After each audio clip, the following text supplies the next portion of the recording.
Assalamualaikum warahmatullahi wabarakatuh. Perkenalkan, nama saya Viva Desarlia. Saya dari program studi Teknologi Hasil Perikanan STK 120028 angkatan 2020. Pada kesempatan kali ini saya akan menjelaskan atau memaparkan materi mid test dari biokimia dasar. Yang pertama, menjelaskan pengertian ilmu biokimia dan peranannya dalam kehidupan. Ilmu biokimia adalah ilmu yang mempelajari tentang peranan berbagai molekul dalam reaksi kimia dan proses yang berlangsung dalam makhluk hidup.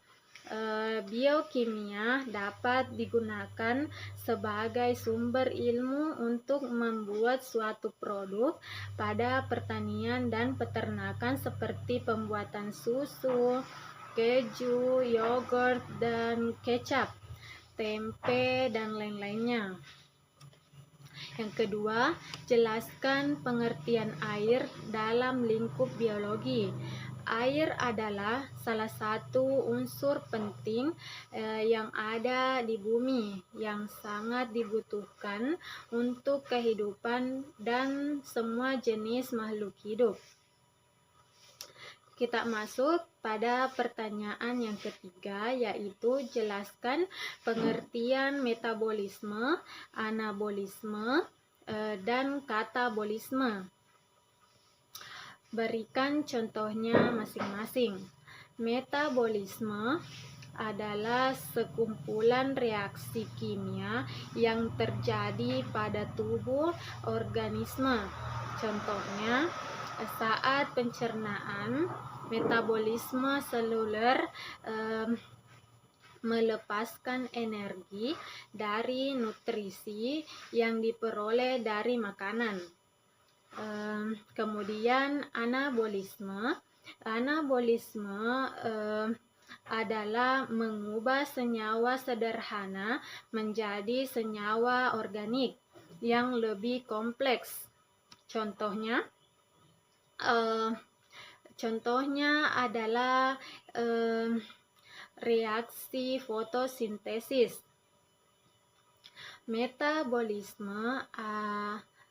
Katabolisme adalah mengubah senyawa organik kompleks menjadi senyawa yang lebih sederhana. Contohnya adalah reaksi fermentasi. Pertanyaan yang keempat, jelaskan pengertian asam amino. Asam amino esensial, non-esensial, asam nonpolar, alifatik, dan asam nonpolar netral, asam amido bermuatan positif, dan asam amino aromatik. Asam amino adalah monomer penyusun protein yang berupa senyawa gugus karboksil dan gugus amina. Asam amino esensial adalah asam amino penting yang harus ada dalam pakan karena tidak dapat disintesis pada hewan. Asam amino non-esensial adalah asam amino yang dapat disintesis sendiri dan dalam sel oleh hewan. Asam amino nonpolar alifatik adalah airnya berupa rantai lurus.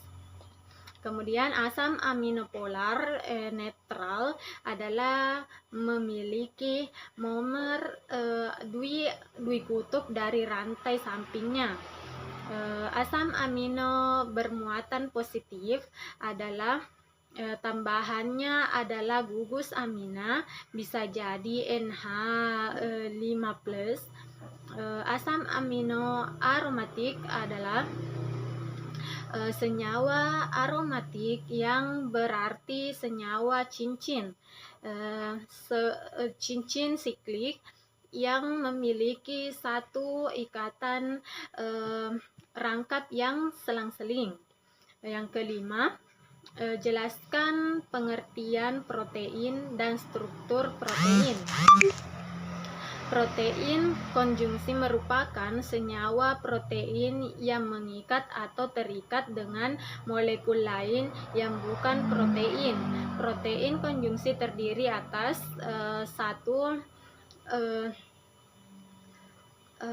pertama yaitu struktur primer. Struktur primer merupakan ikatan-ikatan peptida dari asam amino pembentuk protein tersebut.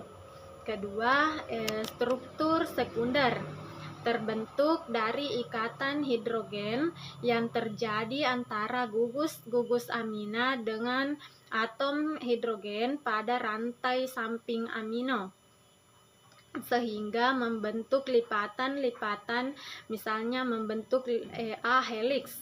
Ketiga, struktur tersier, interaksi struktur sekunder yang satu dengan struktur sekunder yang lain memiliki ikatan hidrogen, ikatan ion atau ikatan disulfida.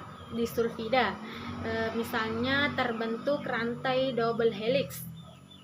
Keempat, struktur quaterner adalah struktur yang melibatkan beberapa peptida sehingga membentuk suatu protein. Pada peristiwa ini kadang-kadang terselip molekul atau ion lain yang bukan merupakan asam amino, misalnya hemoglobin yang ada pada protein terselip ion Fe3E+. Pertanyaan yang keenam, jelaskan klarifikasi 6 dalam 6 kelompok utama dan jelaskan faktor-faktor tersebut. Oksidereduktasi adalah enzim yang dapat mengkatalisis reaksi oksidasi atau reduksi suatu bahan. Transfrase adalah enzim yang ikut serta dalam reaksi penundaan atau transfer suatu radikal atau gugus. 3. Hidrolase merupakan kelompok enzim yang sangat penting dalam pengolahan pangan. Liase adalah enzim yang aktif dalam pemecahan ikatan ikatan CO dengan tidak menggunakan molekul air. 5. Isomerase adalah enzim yang mengkatalisis reaksi penambahan konfigurasi molekul dengan cara pengaturan kembali atom dan substrat sehingga dihasilkan molekul baru yang merupakan isomer dan substrat, atau dengan perubahan isomer posisi, misalnya mengubah aldosa menjadi katosa. Yang keenam, ligase merupakan golongan enzim yang berfungsi melepaskan molekul asam profosfat dan molekul induknya berupa isomer asam trifosfat sehingga molekul induknya terbentuk menjadi 2. Kita masuk pada pertanyaan yang ke-7. Jelaskan perbedaan sel hewan dan tumbuhan. Kemudian jelaskan struktur serta fungsi organel sel atau membran sel, dinding sel, nukleus, ribosom, retikulum endoplasma, badan Golgi, lisosom dan mitokondria, proksisom, sentrosom, vakuola. Sel tumbuhan memiliki dinding sel, sedangkan sel hewan tidak memiliki dinding sel. Nah, membran sel memiliki struktur. Secara umum, struktur membran sel terdiri dari beberapa komponen, yakni sebagai berikut: lipoprotein, glikoprotein, glikopid, dan dua lapis fosfolipid. Fungsinya untuk mengatur zat yang kemudian dinding sel. Pada pertumbuhan dinding sel tersusun atas polimer karbohidrat, soluksa, manisoluksa, dan peptin. Sedangkan pada bagian besar jamur, maka dinding selnya tersusun atas zat kitin atau ketin. Ribosom. Struktur ribosom tersusun atas RNA dan protein. Setiap ribosom dibagi menjadi dua subunit, subunit besar dan subunit kecil. Subunit besar dan subunit kecil fungsinya sebagai tempat terjadinya translasi atau pembuatan protein. Retikulum endoplasma.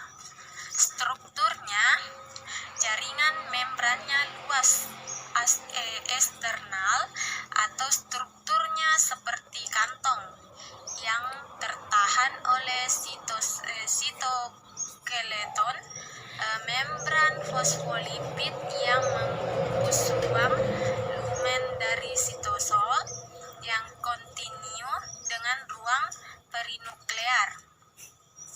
Fungsinya bertanggung jawab untuk transportasi protein dan karbohidrat untuk organel lainnya yang meliputi lisosom, aparatus Golgi, membran plasma, dan lain-lain. Memainkan peran penting dalam pembentukan kerangka tulang, menyediakan luas permukaan yang dapat mengikatkan untuk reaksi seluler. Badan Golgi. Struktur badan Golgi terdiri dari sakuala, vesikel, sekretoris, dan mikrovesikel atau vesikel transfer. Fungsinya membentuk dinding sel, tempat terjadinya modifikasi protein. Lisosom. Strukturnya terdiri dari selaput membran fosfolipid, bilayer yang terbentuk vesile dengan enzim hidrolitik yang bekerja pada pH asam. Fungsinya autolisis dan autofagi. Mitokondria. Strukturnya, membran luas dilindungi oleh lapisan luar yang sangat halus, terbentuk gumpalan bulat atau batang panjang. Membran dalam berkerut dan memiliki banyak lipatan atau kristal, membantu menghasilkan energi. Matriks ruang di dalam membran dalam. Fungsinya menghasilkan energi, mengendalikan konsentrasi kalsium, dan memproduksi steroid. Peroksisom. Strukturnya, dalam struktur peroksisom tidaklah mudah ditemukan sebab terlalu kecil. Perbedaan kepadatan dengan lisosom. Fungsinya sebagai bahan bakar respirasi sel yang dihasilkan dari pemecahan asam lemak itu menjadi bentuk molekul kecil. Sentrosom.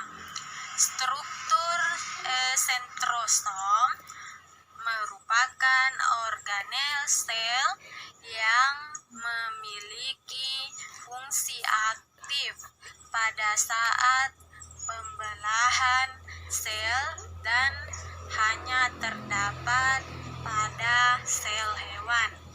Fungsinya mempertahankan jumlah kromosom selama proses pembelahan sel secara mitosis, menghasilkan mikrotubulus, menginisiasi atau memulai terjadinya sitokinesis atau pembagian sitoplasma. Vakuola. Struktur vakuola adalah organel sitoplasmik yang berisi cairan dan dibatasi selaput tipis yang disebut tonoplas. Fungsinya berperan dalam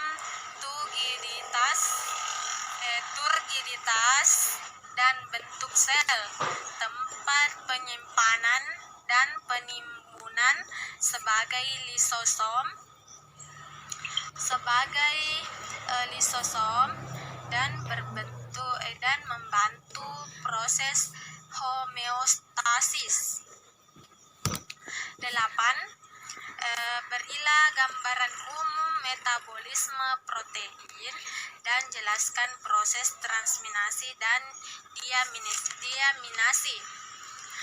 Protein dalam makanan akan menyerap asam amino. Kemudian asam amino dalam darah dan masuk ke asam amino dalam hati. Asam amino dalam hati ekstrasel. Kemudian masuk asam amino dalam hati ekstrasel terbagi menjadi 4, yaitu senyawa N lain, asam keto, NH3 dan protein. Kemudian asam amino dalam hati atau ekstrasel akan membentuk asam amino dalam darah dan diproses menjadi asam amino ekotrasel. Kemudian dari asam amino ekotrasel membentuk asam amino dalam sel dan masuklah pada senyawa N lain. Kemudian terbagi lagi menjadi 2, yaitu protein dan asam keto. Dari asam keto terbentuklah siklus asam sitrat dan asam lemak. Transminasi yaitu memindahkan gugus amina dari asam amino ke A kateglutarate menghasilkan L-glutamate yang akan diproses lebih lanjut dalam reaksi deaminasi. Deaminasi yaitu glutamat mengalami deaminasi oksidatif menghasilkan ion NH4+. Reaksi ini dikatalisis oleh enzim L-glutamate dehidrogenase dalam matriks mitokondria. 9. Jelaskan proses siklus urea.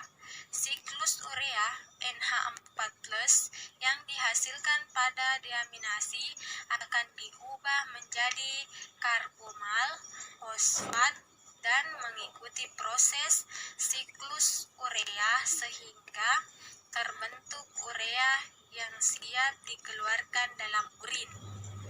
10. Jelaskan tentang sintesis asam amino dan jelaskan tentang transkripsi dan translasi pada biosintesis protein. Sintesis asam amino. Hewan hanya dapat mensintesis asam amino atau non-esensial dari senyawa antara glukolisis dan siklus asam sitrat. Transkripsi dan translasi pada biosintesis protein yaitu transkripsi, proses penyalinan DNA menjadi RNA dengan di mana produknya yaitu 3 jenis molekul RNA, yaitu rRNA, tRNA, dan mRNA. 2. Translasi, proses penerjemahan molekul mRNA menjadi urutan asam amino yang menyusun protein. Nah, terima kasih. Itulah tadi soal tanya jawab yang diberikan sebagai soal mid-test. Sekian, saya ucapkan banyak terima kasih. Assalamualaikum warahmatullahi wabarakatuh.